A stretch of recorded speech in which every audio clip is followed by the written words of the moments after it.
Simran, vocal for local से लेकर local to global तक आज जो ये भारत का स्टार्टअप सिस्टम है ना, ये पूरे विश्व में अपना एक परचम फहरा रहा है। बिल्कुल। और ये जो स्टार्टअप सिस्टम है हमारे इंडिया का, ये धीरे धीरे अपने आप को डिस्कवर कर रहा है और अपनी एक अलग ही पहचान बना रहा है। हाँ रतिका, और हमारे जो देश के युवा हैं ना, वो लगातार नवाचार कर रहे हैं, नए नए इनोवेशंस कर रहे हैं स्टार्टअप्स में, और साथ ही हमारी अर्थव्यवस्था में ना एक महत्वपूर्ण योगदान है उन सभी का। तो ये जो यंग एंटरप्रेन्योर्स हैं ना, इनके लिए आज का जो दिन है ना, वो बहुत ही महत्वपूर्ण है। बिल्कुल, तो स्टार्टअप्स के बारे में और जानते हैं और इसकी जानकारी साझा करने के लिए आज हमारे साथ स्टूडियो में उपस्थित हैं अतुल त्रिपाठी जी, जो कि एक स्टार्टअप कंसल्टेंट हैं। आपका बहुत बहुत स्वागत है हमारे डीडी मॉर्निंग शो में सर। धन्यवाद। नमस्कार सर, आपका स्वागत है। और नेशनल स्टार्टअप डे है, उसकी तो पहले आपको भी बधाई। धन्यवाद। और हमारे देश में जब हम स्टार्टअप्स की बात करते हैं तो वर्तमान में उसका करंट सिनेरियो क्या है? तो देखिए, अभी हम लोग जो जिस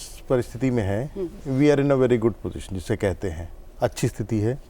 हमारा अभी 15% ग्रोथ हो रहा है, मतलब 15 टाइम्स ग्रोथ हम कर रहे हैं स्टार्टअप्स में। ओके। 9 टाइम्स हमारा ग्रोथ हो रहा है हमारे इन्वेस्टर्स की तरफ जी। हमारे जो सबसे अच्छी बात हो रही है वो है कि हमारे जो स्टार्टअप्स हैं वो सिर्फ कोई बहुत अजीब सा प्रॉब्लम नहीं सॉल्व कर रहे, बट जो देश के लिए ज़रूरी है, चाहे वो हेल्थ सेक्टर में हो, चाहे वो एजुकेशन सेक्टर में हो, चाहे वो वातावरण के सेक्टर में हो, वो हमारे स्टार्टअप्स अभी उस पर फोकस कर रहे हैं, जो कि बहुत ज़रूरी है, बहुत आवश्यक है। जैसे कि हमने दिखाया था कि प्रधानमंत्री जी ने कहा था कि stand up India, startup India. बिल्कुल। और उन्होंने बड़ी सही बात कही, क्योंकि अगर आप देखें, अगर देश अगर आगे बढ़ेगा तो तभी बढ़ पाएगा जब नया इनोवेशन होगा, नई कोई बात निकल कर आएगी। एंड ये स्टार्टअप्स की सबसे बड़ी खासियत रही है कि वो उन चुनौतियों को सामना कर रहे हैं, उन प्रॉब्लम्स को सॉल्व कर रहे हैं जो इस देश की सबसे बड़ी आवश्यकता है। चाहे वो एजुकेशन, जैसे मैंने कहा, चाहे वो एनवायरनमेंट हो, चाहे वो हेल्थ सेक्टर हो, जो कि इस देश की सबसे बड़ी समस्याएं हैं आज के दिन, और हमारा बहुत लॉस होता है इकोनॉमिकली एंड सोशली। बिल्कुल। आपने समस्याओं की बात की, तो आजकल जो ये करंट बिजनेस के जो चैलेंजेस होते हैं, या फिर अगर हम टेक्नोलॉजीज़ की आजकल बात करते हैं, तो उसके इस्तेमाल में किस तरह से जो स्टार्टअप सिस्टम है ये एक अहम भूमिका निभा रहा है?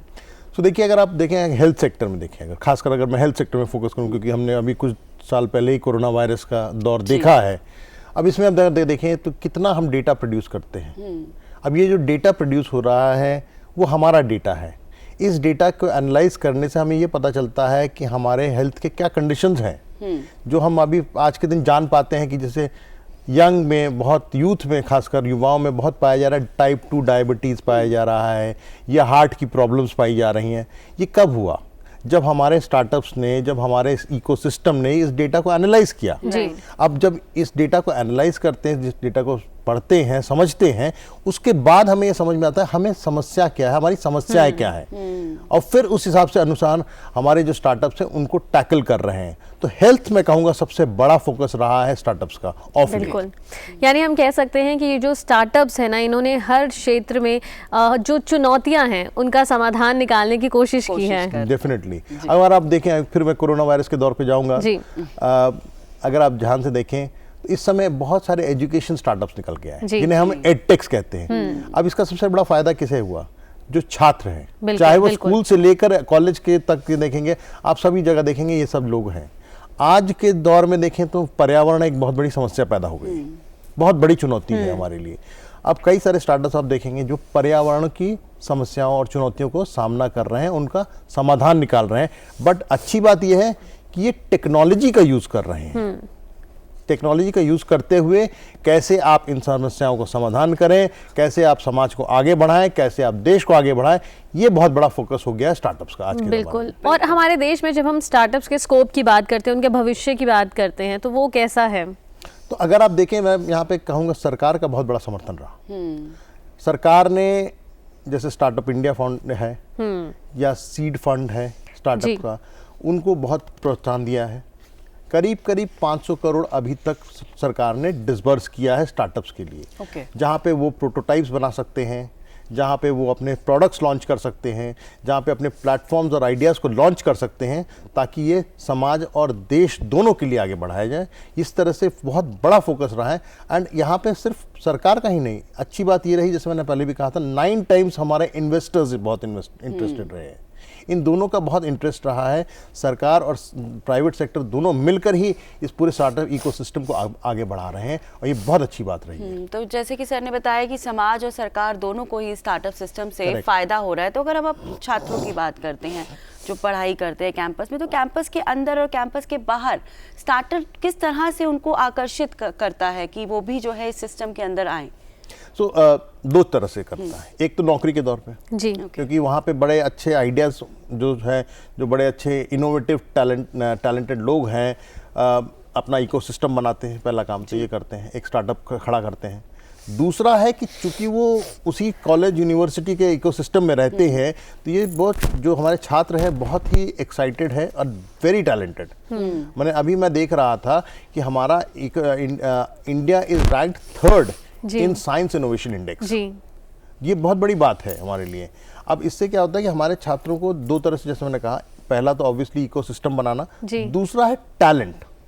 सबसे बड़ी जरूरत है किसी भी सिस्टम को चलने के लिए टैलेंट की आवश्यकता है। ये हमारे इकोसिस्टम में पाया जाता है, जो कि यूनिवर्सिटीज एंड कॉलेजेस में होता है। चूंकि हमारी कंपनियां हैं, हम जानते हैं एक दूसरे को, हम उस पर काम करते हैं और अपना टैलेंट लेकर आते हैं और अपने देश की अपनी समस्याओं को, चुनौतियों को सामना करते हैं और उसे समाधान करते हैं। यानी सभी को, रतिका, मुझे लगता है एक समान अवसर मिल रहा है आगे बढ़ने का। बिल्कुल मिल रहा है सभी को, और ये स्टार्टअप की वजह से ही तो हो रहा है। हाँ, बिल्कुल बिल्कुल। तो जब हम बड़ी कंपनियों की बात करते हैं तो उन्हें ये जो स्टार्टअप्स होते हैं, बिल्कुल न्यू बडिंग कंपनीज होती हैं, इनसे क्या फ़ायदा होता है?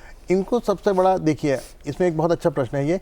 सबसे बड़ा फ़ायदा, कई सारी बड़ी कंपनियां ये होती हैं, उनमें एक चुनौती होती है कि हम पैसा इस चीज़ में लगाएं या ना लगाएं। जी जी, इन्वेस्टमेंट। क्योंकि देखिए किसी भी कंपनी के लिए पैसा लगेगा तो समय जाएगा, समय जाएगा तो एफर्ट जाएगा, तो टाइम एफर्ट एस्टिमेशन कैलकुलेशन करते हैं। अब क्या होता है कि स्टार्टअप्स के साथ जुड़ने से वो छोटी छोटी बहुत महत्वपूर्ण समस्याओं का समाधान करते हैं, जो कि जिससे बड़ी कंपनियों को फायदा होता है। जैसे रोबोटिक्स है, मैन्युफैक्चरिंग में रोबोटिक्स है जी, एक बहुत बड़ा रिक्वायरमेंट है, राइट?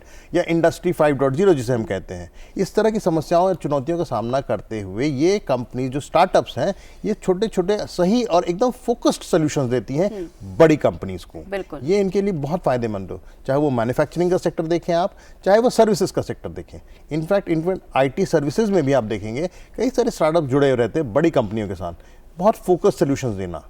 ये बहुत बड़ा फायदेमंद रहा है मैं कहूँगा कि इकोसिस्टम के लिए, खासकर लार्ज कंपनीज के संदर्भ में। तो अब लार्ज कंपनीज की आपने बात की, अगर हम एक छोटे उससे बात करते हैं, कोई स्टार्टअप अपना करना चाहता है, तो क्या क्या चीज़ों की रिक्वायरमेंट होती है जिससे कि वो अपनी स्टार्टअप कंपनीज जो है वो स्टार्ट कर पाए?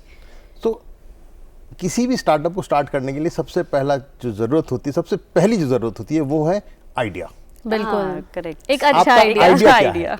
आप मार्केट में बहुत सारी चीजें देख रहे हैं, लेकिन वो क्या डेल्टा फैक्टर है, क्या छोटी सी बात है जो कि मिसिंग है। जैसे पेमेंट गेटवेज का, हम आजकल काफी सारी पेमेंट कंपनीज देखते हैं जी। एक बड़ा इंटरेस्टिंग चीज थी कि बैंक्स तो सर्व कर रहे थे, लेकिन जो छोटे एकदम स्तर पे कैसे हम ट्रांजैक्शंस कर सकें, तो यहाँ पे पेमेंट कंपनीज बहुत काम आई। तो इस तरह का एक सबसे बहुत फोकस चीज होनी चाहिए कि हम कैसे अपने स्टार्टअप को जब स्टार्ट करें तो बिजनेस आइडिया हमारा क्या है, राइट, वो सबसे इंपॉर्टेंट होता है। यानी वो जो गैप है उसे फिल करना, उसे गैप को फिल करना है आपको, और उस मार्केट की डिमांड को पूरी करनी है।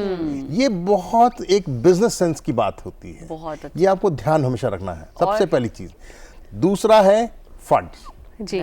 किसी भी चीज को आप स्टार्ट करेंगे तो एक फंड चाहिए जी, बिल्कुल। यहाँ पे मैं कहूँगा कि हमारे सरकार ने भी किया है काफ़ी काम, और अच्छी बात ये रही है कि यूनिवर्सिटीज़ भी बहुत आजकल इकोसिस्टम को सपोर्ट कर रही हैं, चाहे वो इंफ्रास्ट्रक्चर देकर करें, चाहे स्पेस देकर करें इंफ्रास्ट्रक्चर के नाम पर, या किसी भी रूप में कंपनीज सपोर्ट करती हैं, यूनिवर्सिटीज़ भी सपोर्ट कर रही हैं। बिल्कुल। तीसरी बात है टैलेंट। सबसे, देखिए मेरे पास आइडिया है, मेरे पास पैसा है, लेकिन मेरे पास टीम नहीं है तो मैं किसी काम का नहीं। तो बिना टीम के कोई काम नहीं होता। तो ये तीन चीज़ का जब आप सही एकदम तालमेल बिठाएंगे, तब आपका एक स्टार्टअप देखेंगे कि बहुत अच्छे रूप से चल पड़ेगा और आपका बिजनेस आइडिया। और रतिका, मैंने ये देखा जब भी हम बिजनेस या फिर स्टार्टअप्स की बात करते हैं ना, तो तुम बहुत ज्यादा इंटरेस्टेड होती हो इसमें। हाँ, मतलब अब न्यू आइडियाज, अब हर चीज में इतनी टेक्नोलॉजी हमारी इतनी फास्ट है, तो हम क्यों ना हो भाई, हमें भी तो आगे बढ़ना है ना। हाँ। तो आपने बताया कि टैलेंट, फंड और मनी, ये 3 चीजें बहुत जरूरी अगर आप अपने स्टार्टअप को स्टार्ट करना चाहते हैं तो। बिल्कुल दर्शकों, तो आइडिया जो है वो अच्छा होना चाहिए जैसे कि सर ने बताया। और सर आपने अभी बताया कि इन्हें बहुत ज़्यादा आगे बढ़ाने की कोशिश की जा रही है, तो ऐसी कौन सी नीतियाँ अपनाई जा रही हैं ताकि स्टार्टअप्स को बढ़ावा मिले, जो यंग एंटरप्रेन्योर्स हैं उन्हें एक अपॉर्चुनिटी मिले आगे बढ़ने की? तो यहाँ पे मैं दो तरह से कहूँगा। Obviously one is the government. सरकार ने, जैसे मैंने कहा शुरुआती दौर में भी कहा, स्टार्टअप इंडिया 2016 में जो लॉन्च किया गया वो एक बहुत अच्छी नीति रही, जहाँ पे ईज ऑफ डूइंग बिजनेस हो, एक्सेस टू फंड्स है, एक्सेस टू द इकोसिस्टम है, एक्सेस टू द मार्केट है, प्रोटोटाइप बिल्डिंग है, अपने प्रोडक्ट को मार्केटिंग ले जाना है, लार्ज स्केल पे लेकर जाना है, किसी भी रूप में आपको लेके जाना है, वहाँ पे सरकार का बहुत बड़ा रोल रहा है स्टार्टअप इंडिया इकोसिस्टम में। फिर सीड फंड जो इस्टेब्लिश किया गया कि हमारे जो यंग एंटरप्रेन्योर्स हैं उनके पास अगर पैसे न हो तो क्या सरकार उनको पैसे दे सकती है? राइट। तो वो सरकार ने काफ़ी सारे फंड्स को डिसबर्स किया और 500 करोड़ के करीब 500 करोड़ हैं if I am not wrong, जब आज 2023 तक, अक्टूबर 2023 तक कि सरकार ने डिसबर्स किया, जहाँ पे अगेन वही आइडियाज़ को इनोवेट करने के लिए, उन्हें आगे चलाने के लिए, उन्हें मार्केटिंग करने के लिए, ये सारी चीज़ों को करने के लिए सरकार ने बहुत बड़ा काम किया। दूसरे ओर में हम देखेंगे तो हमारे इन्वेस्टर्स हैं, they are also looking out for good opportunities, good businesses ji.